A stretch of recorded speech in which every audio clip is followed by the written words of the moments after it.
I welcome this kind of examination. Round up the usual suspects. They are who we thought they were, and we let them off the hook. Do it live. I'll write it, and we'll do it live. You know, they do this to me all the time. I don't know what the hell they do it for, but goddamn it, if we can't come out of a slow record, I don't understand it. Is Don on the phone?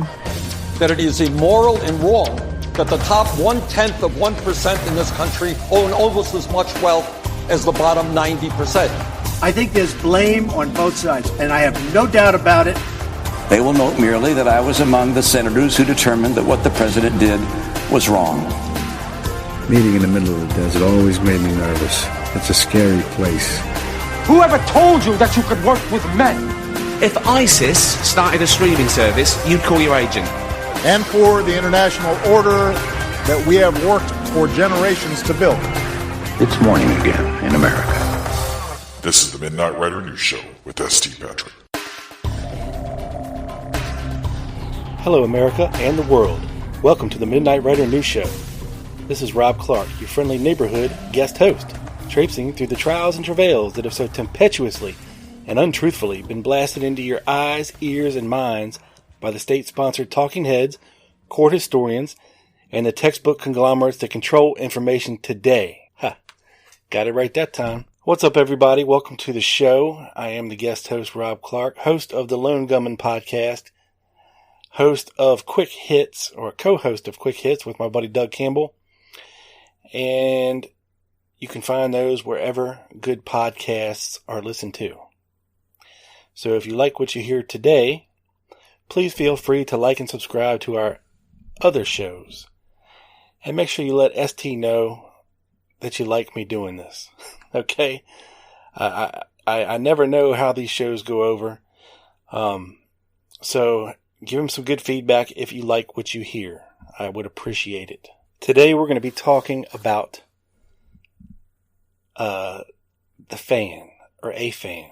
Sometimes fans can be very dangerous. You know, it makes me think back to the Wesley Snipes movie, The Fan. You know, sometimes people take things a little too far. And then, you know, you find yourself embroiled in something that you wanted really no parts of. And, you know, it's happened in history to various folks. Thankfully, not myself yet. I like to think that all my fans are cool-headed, level-headed, logical thinking human beings. But, you know, you never know. You never know. We're going to be talking about a fan in particular of Harold Weisberg this evening. Now, Harold Weisberg is one of the original first-generation authors that pointed out the inconsistencies of the Warren Report. You know, he didn't like to be called a buff. He didn't like to be called a critic. He just, he stuck with the facts. He stuck with the documents. He was very instrumental in a lot of the FOIA releases in the 60s and 70s. Getting the official documents. He spent a lot of time in the archives, just copying and copying and copying, going through and just getting anything he could get his hands on and comparing and contrasting, you know, to what was the so-called official story, you know, put out by the Warren Commission. And he is also the author of several books, you know, Whitewash, Whitewash 2, Photographic Whitewash, Case Open, Oswald in New Orleans, and many, many, many other ones, even a lot that are still unpublished to this day that you can find in the Weisberg archives. And believe me when I tell you, they make for an interesting read. He goes after many of his compatriots and fellow researchers and exposes them for the not so good humans that they are, at least in his opinion. You know, but tonight, you know, I heard about this first on the Dallas Action, my buddy Doug Campbell's podcast, and it intrigued me that somebody would go to such lengths to reach out to someone and immerse themselves at their own risk of danger to try and forward this case. And I commend the fellow we're going to be talking about here tonight, although he may have gone about it the wrong way, and I'm not so sure that Harold Weisberg appreciated being dragged in the middle of it. But again, I'm not here to speak for Harold Weisberg. Now, this whole thing started out innocently enough. If you go to the Weisberg archives and you look up Jack Houston in the subject index file, the letter H. We're going to be talking about Jack Corky Houston this evening. Now, Jack Houston was a fellow that resided in California in the mid-60s and who serendipitously found himself somewhat located close to where Lauren Hall was residing at the time. Now, Corky Houston later moved to Las Vegas in the 70s, but, it all started off, he was writing Harold Weisberg, telling him how much he admired what he was doing, sending him money, ordering books, basically just a fan, and somebody who admired the hard work that Harold Weisberg was doing, and it started off, a 30-year friendship between the two.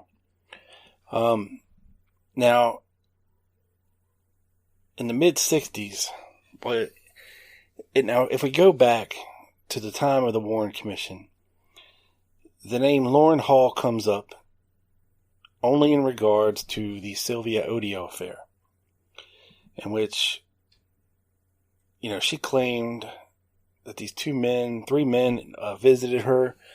One was named Angelo, one was named Leopoldo, and they brought this guy named Leon Oswald to her door, and, he was acting all crazy, talking about killing Kennedy and all this stuff, and after the assassination, she realized that it was Lee Harvey Oswald who had visited her along with these two men.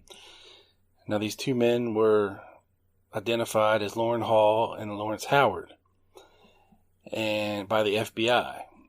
And allegedly, Hall admitted to this initially, and so did Lawrence Howard, and later, of course, they recanted. These two were in Dallas in mid-October. They were stopped, and Lauren Hall was arrested for narcotics charges. They were running guns through Dallas, and they had dropped off some rifles at a man named Lester Logue's house. Left a trailer of guns there. Now, Lester Logue was instrumental in getting him out of jail, bonded out. But while there, Lauren Hall admitted that somebody from the FBI had come and interviewed him. Somebody from the CIA allegedly had come and interviewed him and determined, that he was free and clear or whatever. Now, Lester Logue is an interesting individual. Lester Logue was a wealthy oil man in Dallas, extreme right-winger. He had connections and likely had been involved in covert military intelligence activities. He had associations with and was a good friend of George de Mohrenschildt. De Mohrenschildt admitted before he committed suicide, under suspicious circumstances, of course, that he had been sent by the Dallas CIA office to babysit Lee Harvey Oswald before the assassination. Former intelligence officer and soldier of fortune Lauren Hall stated that he had a meeting in the offices of Lester Logue in which 5 other people had been present, and in this meeting, over $2 million had been on the table in an effort to assassinate John F. Kennedy. Now, Lauren Hall told Weisberg that on October 17, 1963, he had been in the offices of Lester Logue and had been offered $50,000 to shoot President Kennedy. On September 1st, 1968, Hall stated in a National Enquirer article that radical right-wingers, including ex-military officers, had made the offer in the Logue office. Jerry Hemming's statements tend to confirm the Lauren Hall statement, as Hemming indicated that he had been offered a contract by various radical right-wing organizations to assassinate JFK on several different occasions and allegedly turned them all down. According to information provided by Greg Burnham and based on interviews he had with Jerry Hemming and other independent investigations, Burnham provided the following information on Lester Logue. Lester Logue had been in the oil business as a geologist. He had been good friends with George DeMorenshilde. DeMorenshilde admitted that he was babysitting Lee Harvey Oswald after Oswald returned from his intelligence operation in Russia. DeMorenshilde wrote an unpublished manuscript on Oswald called I'm a Patsy. DeMorenshilde was an asset of the CIA and had a CIA 201 file. DeMorenshilde had received notice that he would testify before the House Select Committee on Assassinations and then died of a self-inflicted alleged gunshot wound to the head. He had apparently hit himself in the head right before the shotgun blast to his head. An audio recording indicated that an entrance beep went off on the burglar alarm system just before DeMorenshilde allegedly hit himself in the head with something and then, quote, committed suicide. Right before his death, he admitted he had been sent to contact Oswald by the Dallas office of the CIA. Lester Logue had also been a member of the radical right-wing group, the John Birch Society. There are at least 2 documented pieces of evidence that indicate members of the JBS had been plotting a conspiracy to assassinate JFK. It is noted that Lester Logue also goes by the names of L.L. Logue and Lester R. Rogue. His address has been listed as Lester R. Rogue, 628 Meadows Building, Dallas, Texas, in October of '63. He is also listed as being vice president of a company called Exploration Surveys, located at 5615 Daniels Avenue in Dallas. The president had been Don Jopling and MP Jones. The actual under oath statement made by Loren Hall in his deposition before the House Select Committee on Assassinations shows that Hall stated 5 other people had been in Lester Logue's meeting, and a man named Jack, who owned a large trucking company, placed his checkbook on the table and stated he was willing to put in $50,000 if others would match that to assassinate JFK. This would come out to be $300,000. In the early 60s, in today's value, that would be over $2 million. Other sources and documents revealed that just after the assassination, Loren Hall purchased a motel, a new expensive Cadillac car, and had new expensive clothes, and had been observed smoking expensive Cuban cigars, and appeared to be living high off the hog, if you will. Now, Lester Logue had been an Army officer, and considering his background before that, he was likely Army intelligence. You can obtain a copy of these documents. Assassination researcher Jessica Shores developed the following vitals on Lester Logue by searching various online public records. On his 1940 World War II draft card, he is listed at his employer as Standard Oil of Venezuela. That was controlled by the Rockefellers. And on March 17th of 44, he was listed as a first lieutenant in the U.S. Army. According to assassination researcher Greg Burnham, Gerald Patrick Hemming stated to him that Lester Logue was very, quote, intelligence connected. Lester Logue also did quite a bit of traveling to Cuba, as a matter of fact. We have 3 instances in 1955 and the flights he was on. We have 3 instances in 1956, Delta Flight 750, Pan American Flight 433, he goes on twice in 57, 3 times in 58, once in 59. An FBI report on Interpen states that Hemming had contact with Lester Logue of Logan Patterson, located at 628 Meadows Building in Dallas, Texas, about raising funds for another covert operation concerning Cuba. Logue stated that he had been working with a colonel and a major who were in the U.S. Army Reserve. These 2 individuals are due for promotion and in the near future will go to D.C. to attend a U.S. government intelligence briefing. After these 2 individuals return from Washington, they will brief Logue and will be available to assist Hemming in some way.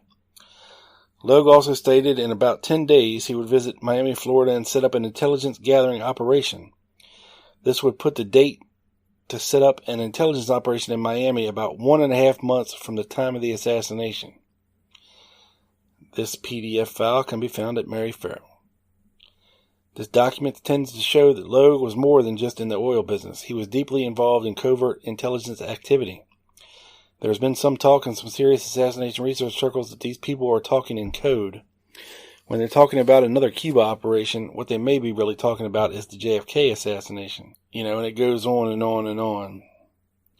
So this Lester Logue character was definitely in deep. it speaks of Jerry Patrick Hemming. Now, Hemming was going across, everywhere from California to Dallas to New Orleans and Florida, trying to raise money for the Interpen and in these various Cuban raids. He was a little upset that Loren Hall and a couple other fellows were maybe talking and going to see his contacts without him. As we can see from the other mention, the only other mention of Loren Hall in the Warren Commission report, it is referred to as the Whatley Report. And this is a document included in the Warren Commission files. It is a United States Department of Justice, FBI, official memo. And it's dated November 23rd, 1963. And it says, on November 23rd of 63, Richard Hathcock, Allied International Detective, Suite 310, 6605 Hollywood Boulevard, telephone number advised Roy Payne as his associate in the above enterprise. Hathcock advised as follows. He, Hathcock, has known one Dick Whatley for several years. Whatley, to the best of Hathcock's information, currently resides at 3350 18th Terrace, Miami, Florida. Whatley is a male Caucasian. Prior to Hathcock's present occupation, he was the proprietor of the Adventurer's Corner, a shop at the corner of Sunset and La Brea in Los Angeles, which sold articles from all over the world and was an unofficial gathering place for adventurers in the area. Shortly after the Bay of Pigs invasion in Cuba, Whatley, who Hathcock had not seen for some time, came into the Adventurer's Corner and gave Hathcock a shoulder patch that had a skull and crossbones on it, plus the words Brigade Internationale. Whatley told Hathcock that he had been in Guatemala instructing troops down there and that he had pulled out a week or two prior to the Bay of Pigs invasion and had not participated in the invasion. Hathcock did not see Whatley again until about 7 or 8 months ago when he came to Hathcock's office with 2 other men, all 3 of whom wearing green fatigues, and one of the men was wearing a mohawk haircut. The men were interested in getting into the wild animal business and asked where they could get some wild animals. Approximately 1 year ago, Jerry Patrick Hemming, a male Caucasian, approximately 30 to 31, 6'4", 230, well-built, curly brown hair, handsome, and Lorenzo Pasillo, also known as Lorenzo Hall and Skip Hall, Loren Hall, a male Caucasian, 35 to 42, 5'11", 180, black hair, mustache, ruddy complexion, from Kansas, came into Hathcock's office, which was then located at 6715 Hollywood Boulevard, stating that they were broke and that they knew Dick Whatley, and Whatley had sent them to him. They had with them a set of golf clubs and a .30-06 Johnson semi-automatic rifle with a Bushnell variable-powered scope. Hathcock loaned them $100 to $50 on each item, and it was his understanding that they were to pick up the articles as soon as possible. Hathcock only saw Jerry Patrick once after that, and that was approximately 1 week later when he again came to the office. Now, several months ago, since the men did not retrieve the articles, Hathcock sold the golf clubs, and on September 18th, 1963, Loren Hall came in with $50 and retrieved the rifle. Shortly thereafter, Hathcock received a telephone call from Jerry Patrick, who was then residing at 2450 North River Drive in Miami, Florida, and inquired as to whether Hathcock still had the rifle. Hathcock told him that he had given the rifle to Hall for $50, and this seemed to irritate Patrick to some extent. Since then, Hathcock has sent the receipt he received from Hall for the $50 to Patrick to convince him that he had returned the rifle. Now, on the day Hall retrieved the rifle, he sold him a Bolex motion picture camera with a telephoto lens, which was then the property of Hathcock. Hall paid by 2 checks, one drawn on the Citizens Bank on the account of the Committee to Free Cuba in the amount of $350, and another in the amount of $150 on the account of a resident of La Habra. Hathcock gave Hall back 100 cash and the gun and the camera. Hathcock advised both Patrick and Hall are violently anti-communist and anti-Castro, and they both told him they fought in the mountains with Castro in Cuba, however, fell out with him after the revolution. Lorenzo Hall told Hathcock he spent 7 months in prison in Cuba, however, eventually got back to the United States, and Patrick stated that he fell out with Castro and eventually got back to the United States as well. Says Lorenzo Hall now resides at College View Drive, Apartment 7, Monterey Park, California. And Hathcock does not know where he is now employed. He last saw Hall about 2 weeks ago when he came by Hathcock's office simply to talk. Hathcock reiterated that both men are anti-communist and very strongly anti-Castro. This document contains neither recommendations nor conclusions of the FBI. It is the property of the FBI and is loaned to your agency.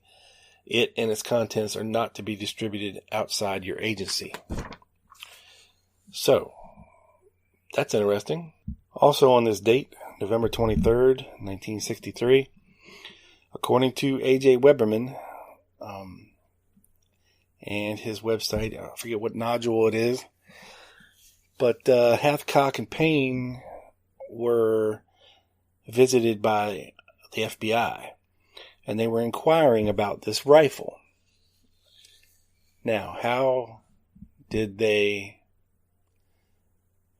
come to want to track down this rifle the day after the president is assassinated? They were inquiring about Roy Payne and Lauren Hall because their fingerprints were found on this rifle. We have no other documentation at all as to anything about this rifle, how they came to fingerprint it so quickly, how they came to identify the fingerprints so quickly, and how they disseminated an FBI agent to to Hathcock's office so quickly to ascertain the whereabouts of these two men. Now, in various interviews with Jerry Hemming, he asserted that he had made some phone calls around the time of the assassination and confirmed that Hall was indeed in Dallas on November the 22nd, 1963.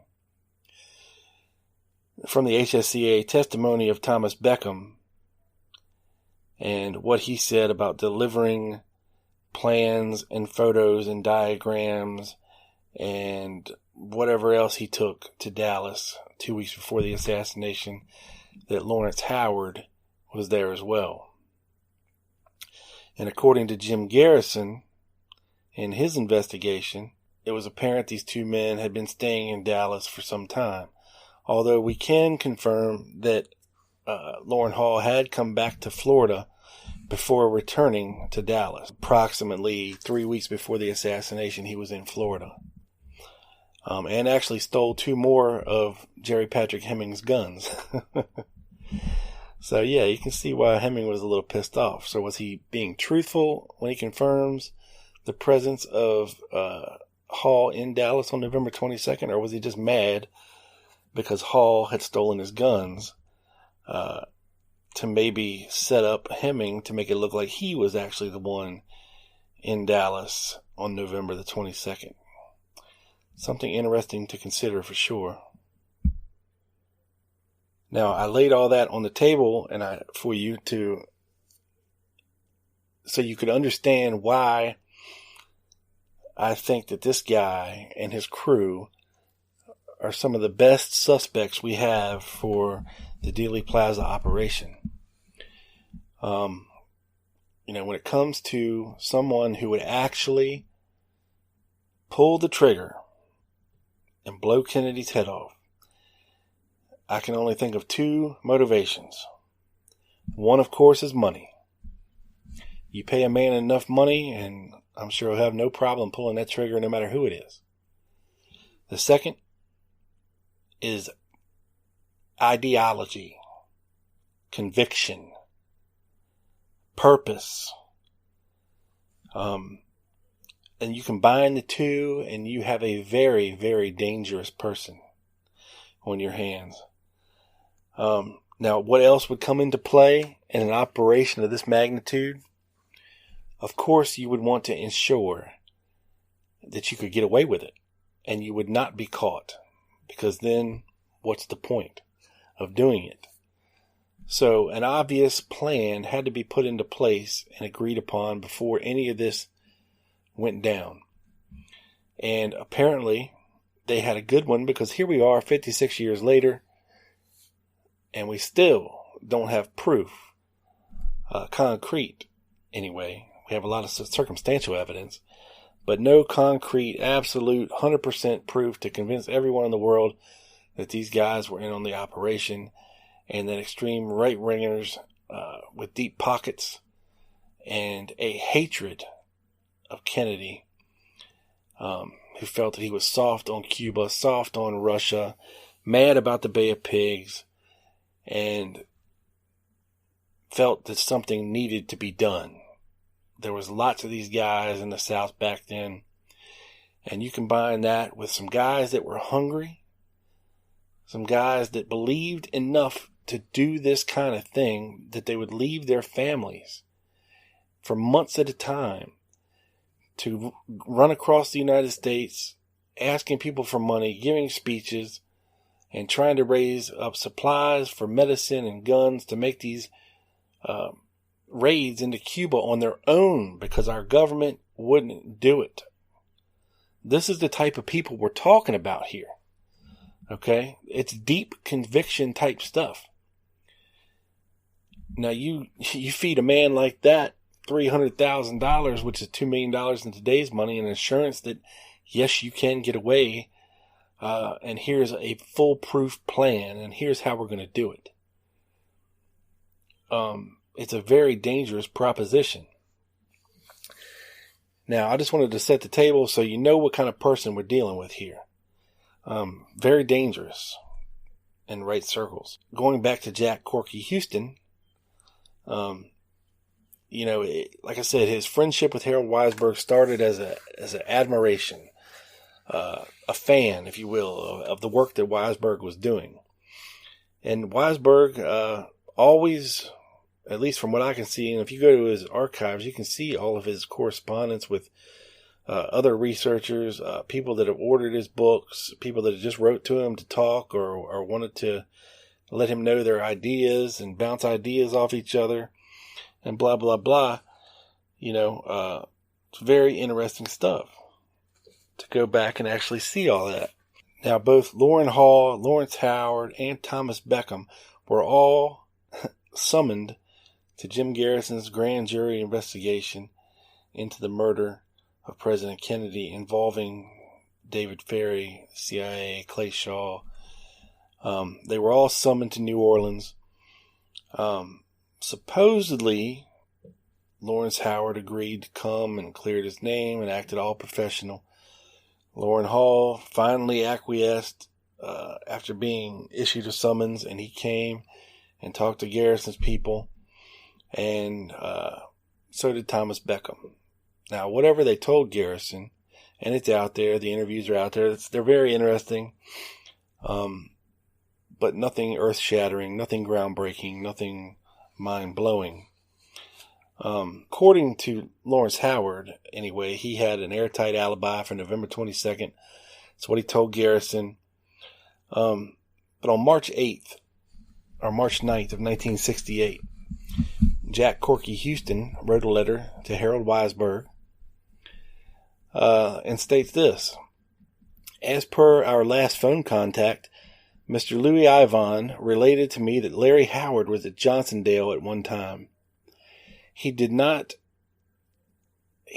say that he, Howard, was there at a particular time.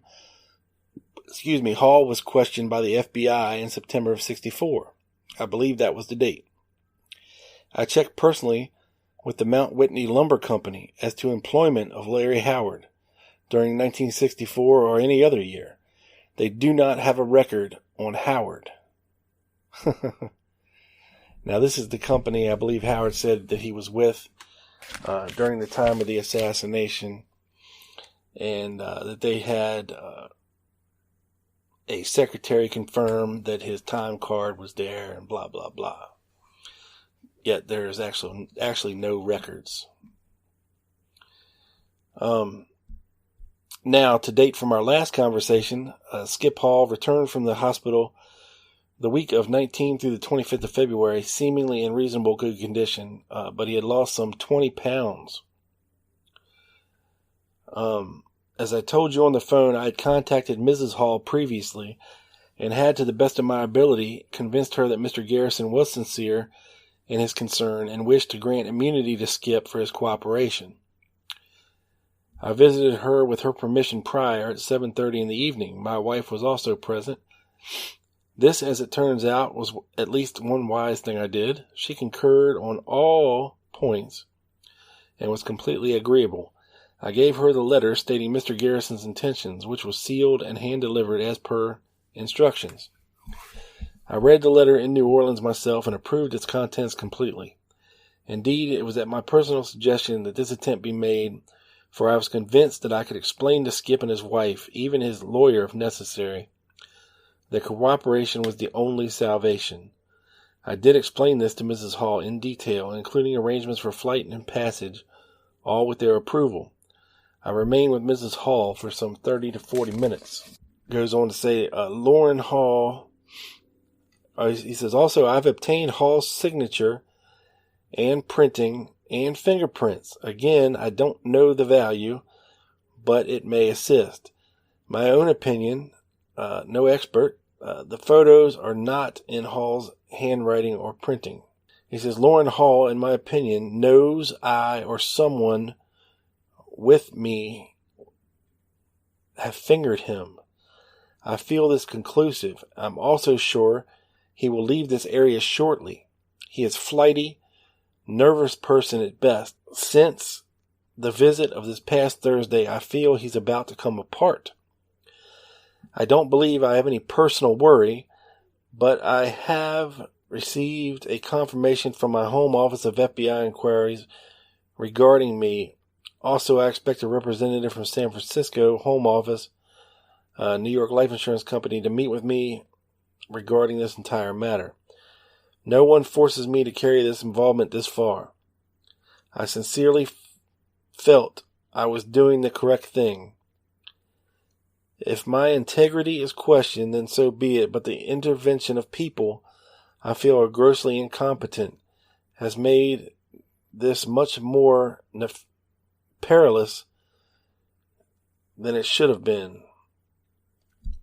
Sincerely, Jack Houston. So, he is seemingly ingraining himself in the lives of Lauren Hall and his family at the somewhat behest of Jim Garrison and the conduit of Harold Weisberg. So, very interesting stuff here, folks. So, in another letter, it says, at the time you were in L.A., Hall was hospitalized, and I attempted without the use of the letter to convince his wife that Hall should go to New Orleans. She responded, at this time I may have been suspect, but someone from NBC called Hall about this period of time and told Hall I was working for Garrison. Thus a meeting was set to give this letter to Hall personally. It was a setup for Hall to bring in a heavy to discourage any further participation. A white male, approximately 33, 180, 5'10 to 5'11, confronted me with threats against my wife, kids, etc. He came to be known as Pappas or Pap, a real Fifth City, to use your expression, type. He carried a Smith & Wesson .38 Special and was in Hall's company all the time. He was also supposed to be Mrs. Hall's son, Skip Hall's stepson, but seemed a little too old to be that, unless she had her first child at about 10, he says. I relayed to Garrison I thought he might be one of the heavy characters out of your book. The FBI had an agent in the area constantly this time. Brown, I believe, was his name. My father, I'm sure he tried to talk to you via phone when you were in L.A., was Lieutenant, U.S. Navy, ONI, 16 years under Sheriff of Kern County, and my dad, advised through police sources to arm myself, and also in this list. So he's getting perilously close to Lauren Hall, and he's starting to fear for his life.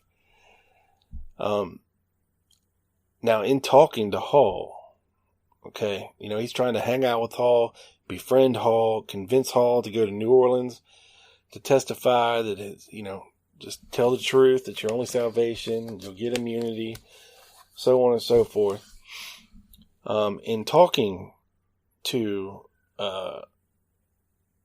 Lauren Hall, mostly during the times of drinking at a bar or visiting the bar while Lauren Hall was bartending,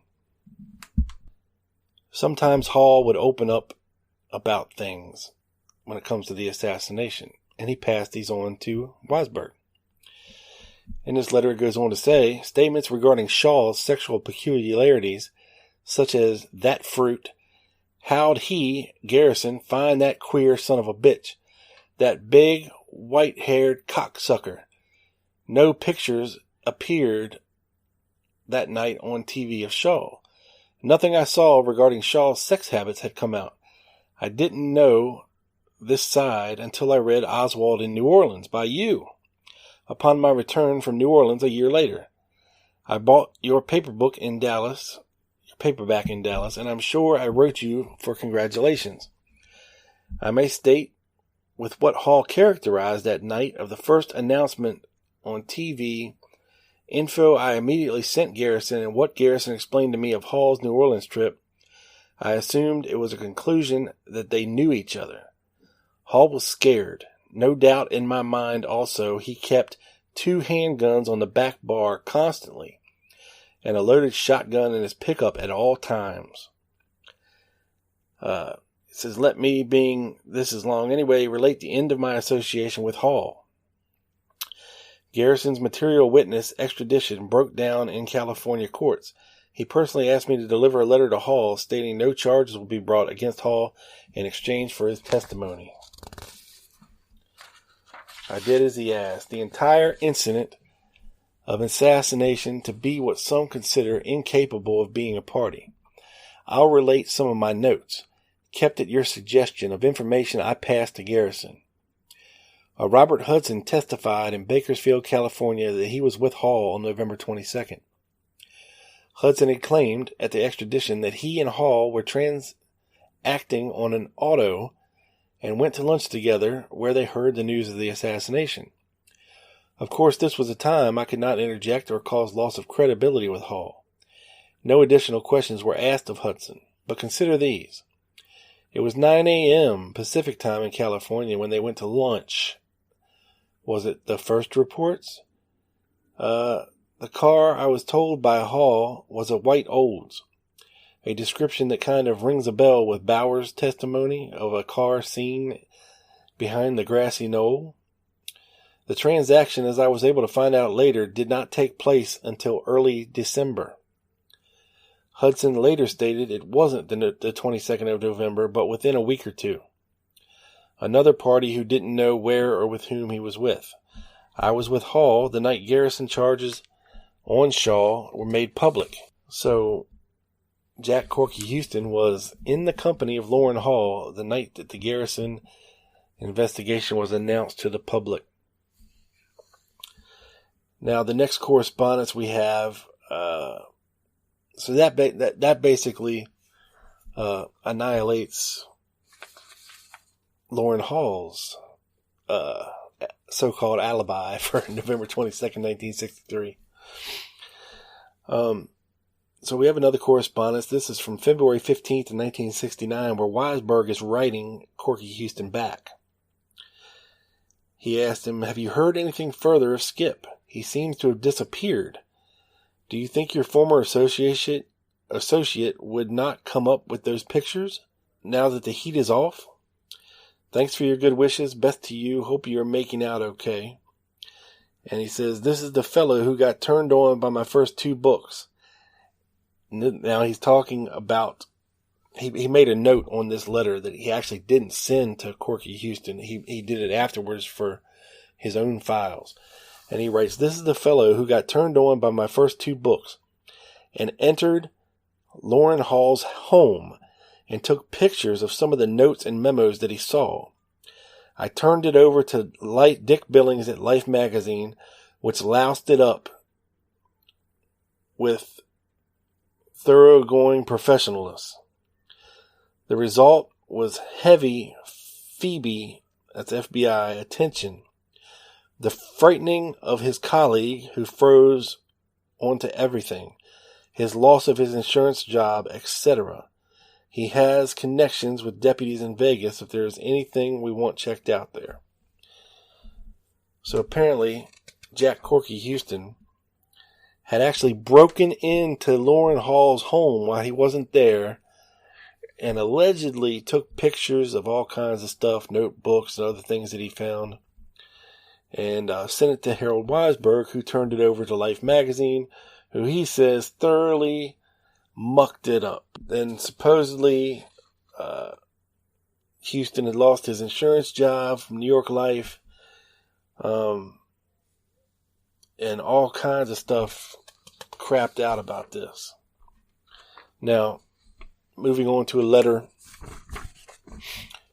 to Harold Weisberg at the end of 1975. It talks a little bit more about the Hudson and Hall car affair, and it states, Hall and Associates had been extremely active in Cuban affairs, this according to all accounts. Yours, the police, customs, and his own admission. Hall is attempting to obtain money for various organizations, all efforts direct toward a plan or purpose. Someone is directing individual groups or CIA. That had been his lifestyle for a period of years, even prior to his Cuban connection. And all of a sudden, on November 22nd, 1963, all those activities ceased. The man who was in charge of collecting guns, drugs, money, personnel, suddenly stopped all of his efforts.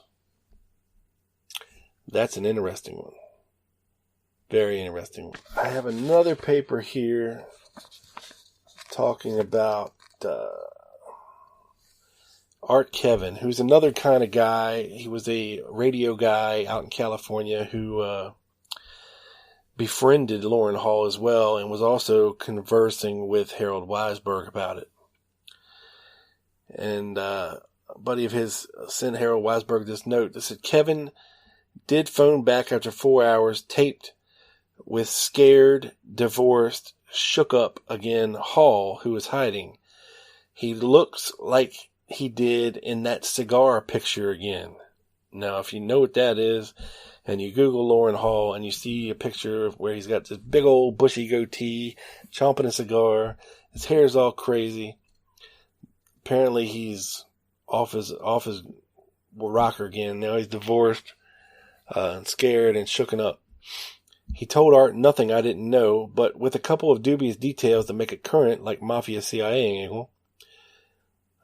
Some seems not exactly as he told me, but close. The meeting at Lester Logue's office now was a discussion, plot for $250,000 to off JFK. Hall is going to sue, and it looks as though Belli may handle his case. I'm to get tape, but not to let it be used. Hall says there was a time Hemming was CIA, which Art doubts. Bob Brown says he was, that's Robert K. Brown, or Hemming told me Mafia, Miami contact man on anti-Castro plot with CIA, Hall says was Al Martino. He has a Raul and a Hernandez, and I told Art too many common but old names that figure in stories. There are other common names not used. He is to have further interviews. Hall can't be too far away because it was not much more than an hour after the interview that Art called me. Now we fast forward, and this was about the time that Lauren Hall was trying to sue the Tattler, who said that he had fled the country, and all this and that. He feared he feared his life was in danger. He had actually been run off the road. He had been stuck with a needle. That gave him something. I don't know what it was, but he was in the hospital for a while. He was definitely shook up.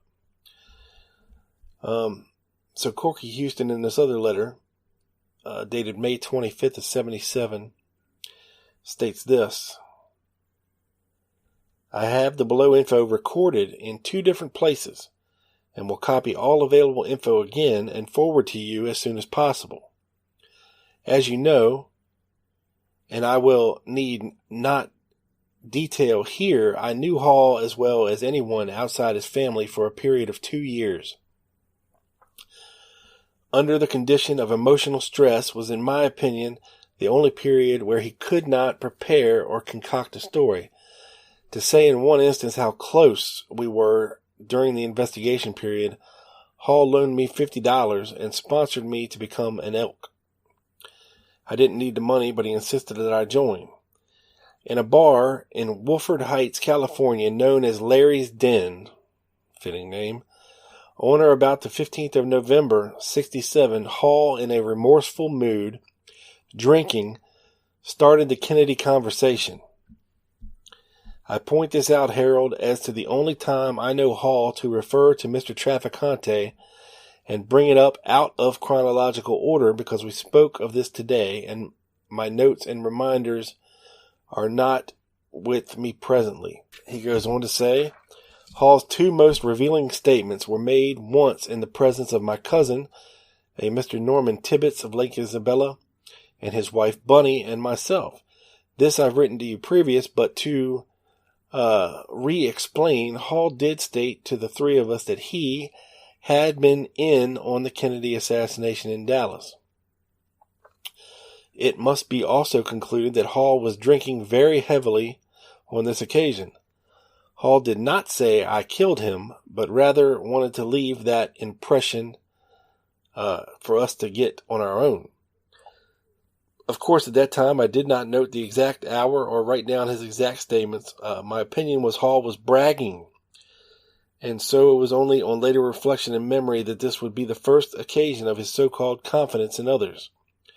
He, Hall, only knew my cousin and wife as casual acquaintances, but seemingly, even in company, he directed his conversation to me. Secondly, Hall's expenditures of monies seemed beyond his bartender status. Part-time after leaving an establishment then known as Don's in Lake Isabella. I have told you prior I was then employed by New York Life Insurance, licensed in the state of California. Thus Hall's and my conversations regarding his financial status were just of the inquiring salesman, and the several occasions we conversed about the flood loss of the motel he and his wife bought in Kernville, California. Not an extremely large one. It only had 12 or 13 units, and also live-in quarters on premises, but on as high of price real estate as there was in the entire town, because it was located on the river. Hall told me they owned it free and clear, and another time they bought it on the best terms. Hall's wife was employed by a real estate broker, James Jim Wilson, offices in Wolford Heights, and her capacity was strange. She did not show property, although she claimed to be licensed, just acted as a receptionist, more or less. I forwarded Garrison's office a wealth of information, like who visited, hours, car license plate numbers, dates in and out of town, and even some calls made long distance. There was no copier nearby, so they got all of the originals, and dumb me only had memory to work with, but please remember and forgive I didn't know you, and you had not told me the importance of keeping this information. I thought I was doing the right thing and that everything supplied would or could be of assistance in solving the investigation. Admitted, I was completely taken in by Mr. Garrison's investigation, and even thought it was wise under the circumstances not to have anything written around my house that would be traceable. The one prime conversation Hall and I had in complete privacy that dealt with the assassination, and the closest he'll come to saying I did it, was at the time immediately after Shaw's indictment. This was beer drinking, not intoxicated situation, but just kicking a few back. Backtrack, Hall called Shaw a fruit, a queer, and words dealing with his sexual preferences. When the public statement was made that Shaw had been picked up, thereafter, like the reference to Trafficante, Hall never spoke of Shaw in my presence again. Hall and myself listening, conversed for at least 2 hours. What few questions I did ask were like, how you get away with the charges being dropped for running guns. He never admitted to me to drugs. Hall snickered and answered, we had enough pull to get away with damn near anything. Again, please understand the circumstances. Hall didn't give dates, wasn't pressured to answer or even give exact order of history. This was random rememberings of his, and I think he felt the story would come out and he would soon face the music. He says, I apologize continually for bringing the feeling of the mood, but hope this helps, as against your inquiries were exact and you had times and dates and places. I only had we's. I'm reminded of your telephone statement. Was I sure the property was not in her name? The motel was joint tenants. The lot in Wolford Heights was joint. The pickup was in his name and the Cadillac was in her name. The house at Soresta Street was owned by Wilson. That's his wife. Or no, her wife's boss. And at the time, and the Halls were renting. To continue, Hall said he stayed at the Y in all his travels and gave the reason that a proof of name wasn't always needed. It was inexpensive and anyone wanting to contact him always knew where and when he would be there, plus untraceable phone. He goes on to state, a party by the name of Colonel Royal Rosario stated to me privately that he delivered a sum of money from CIA source in Washington, D.C. to Bakersfield, California on March 18, 1968. That this amount, he was certain it was at least $50,000 to Lauren Hall, was to benefit a party previously involved in operations. That's interesting. Herman Holt, who had the photo enhancement equipment, has completely disappeared. I have not attempted to trace him. He goes on to say, my unconfirmed note shows the purchase of the Rainbow Motel by the Halls occurred on March the 6th, 1964. Weisberg writes back, Jack Corky Houston. I think I wrote to you that Hall came up to me before the briefing hearing at the Hsca to suggest that we get together afterwards, and that we did. What surprised me is that he said exactly what he had in 1968, and about everything I could remember. He and his lawyer, also his cousin, told me that the committee had his notebook, and you told me your then associate had destroyed it, after both of you lifted it. I have been told by other sources that it includes certain notations of relevance. So, apparently, Jack Corky Houston had told Weisberg that this other stuff had been lost, especially this notebook of Hall's. Yet, mysteriously, it turns up at the HSCA hearings. Now, he gets all in a fluster. He writes back Harold Weisberg on June 21st, 1977. In regard to the committee stating that you had me steal any of Hall's notebooks, of course you know that is a complete lie, and if it were in open session of Congress, I find the irresponsibility beyond understanding. I never, repeat, never stole a damn thing in my life. I can tell you where the info came from, only one possible source. If this kind of dishonest information is being passed, I would only respond to any of the committee's inquiries at your suggestion. I have not contacted or corresponded with anyone but you. That is why I asked you in our last phone conversation if it would be advised by you to set forth any information to the committee. Your statement was that a couple of them were responsible. Thus, only through you would I put anything forward. I realize that as a person you know little about me. However, this is certain. I will and have always done my very best to be completely honest, not only with you, but with my business dealings, associates, friends, etc. I do not trade my integrity of person for anything, and when we meet personally, I'm certain you will agree this is my strongest character. But in our relationship, and with the possible exception of entry into Hall's house without his permission, nothing within his entire case has been a shame or a regret. Yes, I did enter his house, alone, with no one assisting or knowledge, period. Nothing was taken or disturbed. That would have been foolish because Hall was not aware of any contacts in New Orleans. And what advantage would there be in alerting Hall, especially at that time? He goes on to say, I was in and out in about an hour at his home in Kernville while he was bartending, some 8 miles away. I wanted to be certain that if I was to be involved, that Hall was an individual that had first-hand knowledge of the assassination. I was not looking for anything in particular, just confirmation. I'm not a Watergate person, and had never done before or since anything of this nature.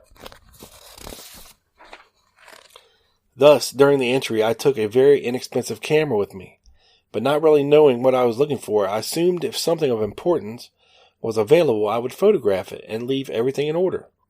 That is exactly what occurred. I took 8 pictures, not of good quality, but readable in natural daylight of a notebook found within his home. There were names, numerous phone numbers, and what could have been P.O. box numbers, many of Spanish variety. Again, I will repeat, nothing was taken. Hall had at least 2 handguns and a .30-06 Springfield Sporterized rifle on the premises. Also, there were some small bills and change on what seemingly served as a dresser. I had this film processed in Lake Isabella the next day. It took nearly 1 week to return the film, as film was sent to Bakersfield. Now, during this time, I had contact with Garrison, and this is how the exhibits were lost. I have still a friend. I asked to be witness with me when Garrison sent a life reporter by the name of Ocala, but I still have the introduction letter in files. This man and a photo assistant came to me in Lake Isabella and contacted me in the early afternoon. This is when I contacted in turn my friend, not asking for anything other than being a witness for me. Note to do a pre-planned appointment with Hall. This really was an experience. I was dumbfounded to understand this. Later, Ocala explained it was off, as he personally knew Hall and didn't wish to take my word for certain. Needless to say, at this point, my friend was getting apprehensive and I had no explanation to offer. I couldn't imagine doing such a thing. Hall was greatly suspicious of how he was so easily found, and this became a calamity of errors. But to this day, Harold, I feel that this character from life was setting everyone, including Garrison, Hall, and myself, up for some type of exposure. He couldn't have been so stupid. It simply had to be devious, in my opinion. Anyway, I waited till 10 o'clock that night, and these two were still interviewing Hall. When they finally came from Kernville to Lake Isabella, the photographer was strictly smartass, and they could care less what this entire meeting was about. A meeting was reset for the next day, and at this point, I was determined not to get involved with anyone so stupid. That's all I can say. It was inconceivable to me that these men could be considered investigators or even half-intelligent reporters. I can't convey my disappointment enough.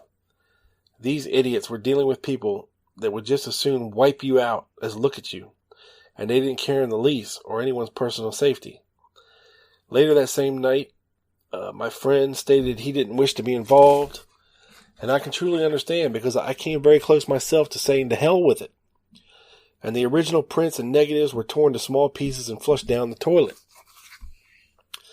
Thus, I did get him to agree to meet the next day with these two idiots. They wanted the photos and the complete story. When we met, they were anxious to get on their way and felt they had all the information that was available. The final meeting was recorded after they assured me that only Garrison would have the material and information. The photographer was insulting and claimed I couldn't have taken the type of picture I did under the circumstances. He goes on to say, what he saw in the notebook, a Dallas address marked Casa View, which I believe now is Mrs. Odio's address. Yes, I'd like to be positive. I'm certain Hall never knew this happened. However, Garrison charged Hall at the end of the year, and his name hit the news. Hall related that some of Garrison's men had stolen his personal papers, and he made a definite point of this, so to me personally, and I believe he was looking for some type of response. However, he still took me as a buddy, and his paranoid complexes were being drawn out at this time. He carried a gun, even two at the bar, and also in his pickup. Hall's not certain what or how much he had told me previous, and I believe today he can't recall. There were too many times he was just in his cups. That means drunk.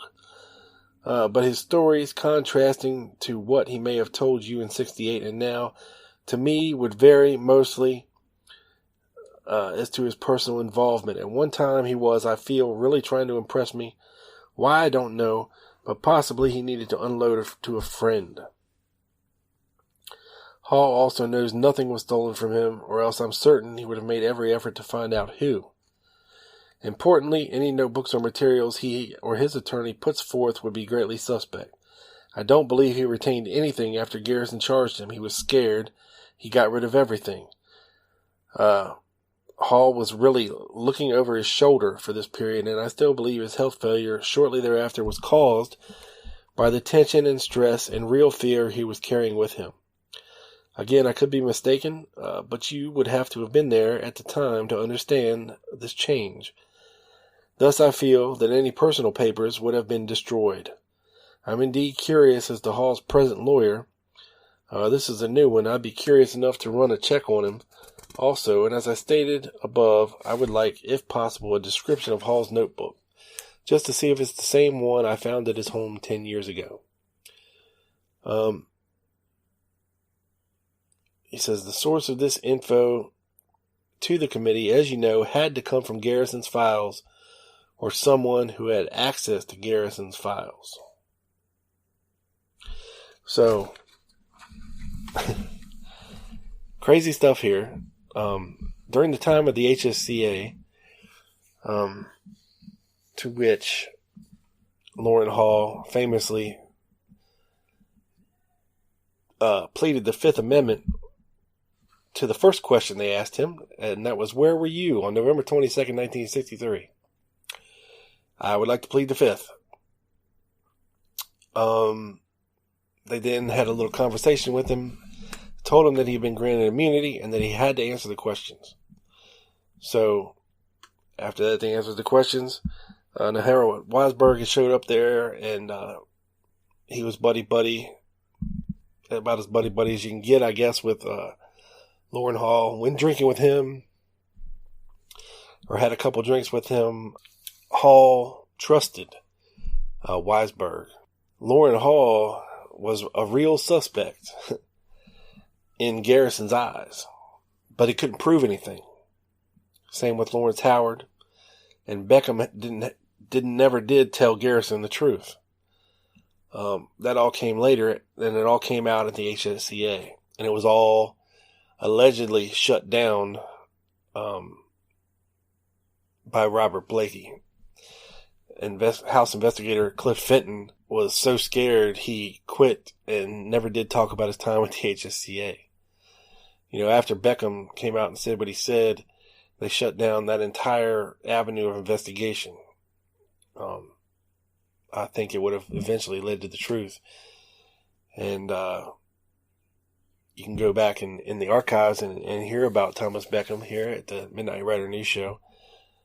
But I just wanted to give you a story this evening about how someone who was a fan of a researcher, a writer, managed to insert themselves and get close to an actual suspect involved in the Kennedy assassination and do something so crazy as to break into his house, befriend his family, hang out with him, spend time with him for years to try to get some inside information from Hall. And allegedly he did. Allegedly Hall admitted to him that, you know, of course, he puts it in the context of being intoxicated, admitted to being involved in the Kennedy assassination. Now, to how much and to what extent never really comes out. To think that, you know, a fan of yours would go to all this trouble to get this information to try to help solve the case and keep you in the loop and send you this information, and it's just insane. It's a crazy, kind of cool story. And like I said, the friendship between Jack Houston and Harold Weisberg extended well into the 90s, all the way to Mr. Houston's passing in the early 90s. So anyway, that's it, folks. Thank you so much for tuning in to the Midnight Rider News Show. Thank you so much to St. Patrick for having me on again. As always, you can find me on Twitter at The Lone Gunman 7. You can find the Facebook page, The Lone Gunman Podcast. Just search for it. And you can listen to the show just about anywhere. Just Google it. You can Google The Lone Gunman Podcast. You can Google Quick Hits, a news and notes podcast researching the assassination of JFK.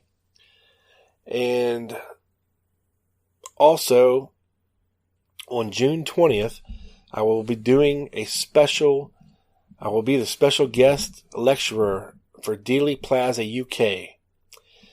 And I will be entrenched in a Zoom meeting for members. So they will actually be live with me for a couple hours while I go deeply into a subject involving the assassination. And I'm sure my friend Bart will put it up on YouTube after that. But if you'd like to be a live part of the show, please, please, please, I urge you all to go join Dealey Plaza UK. It's not much. It's like $30 for 2 years. And you get the Dealey Plaza Echo. You get a couple issues of that, and then one every year. And you get inside access to great speakers like me. Well, not really. I'm not that great, but better speakers than me. And they have an incredible collection of research material that Bart has been frantically putting up over there at Dealey Plaza UK. So please go check it out. Search under the collections of Malcolm Blunt, Ian Griggs, Harrison Livingston, and many more. Very good information there. It's a good place to, if you want to go down the rabbit hole for a few hours. You can definitely lose yourself. But anyway, that's it for this quarter, folks. Thank you so much. Thank you, ST, for having me back. And be safe out there, folks. See you in a couple months. This is your boy. Out.